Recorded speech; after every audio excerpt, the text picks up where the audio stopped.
those of us on the British side were busy tending to the wounded and burying the dead, when all of a sudden a scout shouted out in fear. Hold up, Maxwell. Those aren't gunfire. Look, the Germans are putting up some sort of light. And are those Christmas trees? The German side had begun to celebrate Christmas. This took all the Allies by surprise because amid all the fighting, they seemed to have forgotten what peace and celebration looked like.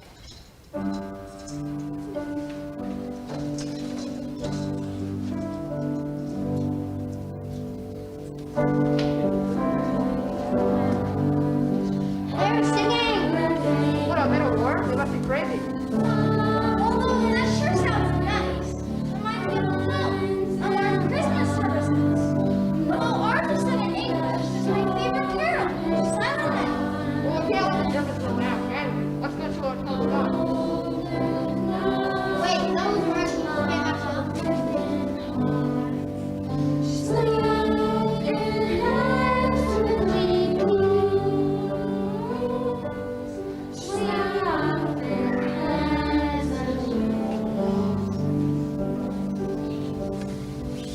He wasn't wrong.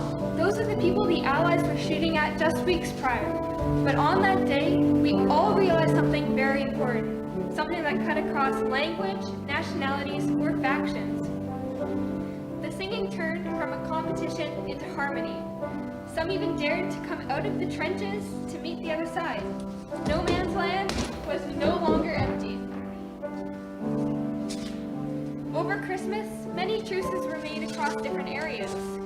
Many exchanged gifts, and as they talked and interacted, the important realization was made. We are all humans, and everyone was celebrating the birth of our Lord Jesus Christ.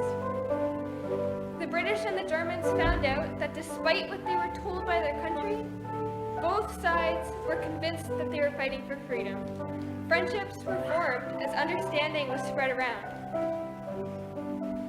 At some point, a football game was initiated in no man's land. People speaking different languages, fighting for different sides, now laughing together, enjoying one another's company. Some troops say there was even a bright star in the east that night. In some districts, church services were held too. During the truce, even generals from both sides came out to shake hands on no man's land. Lieutenant Hulse of the British and Lieutenant Thomas from the Germans met up during the ceasefire. Hulse gave Thomas a letter of a deceased British soldier, and Thomas, in return, gifted Hulse a silk scarf. Many soldiers took this time of peace to bury and remember the dead also.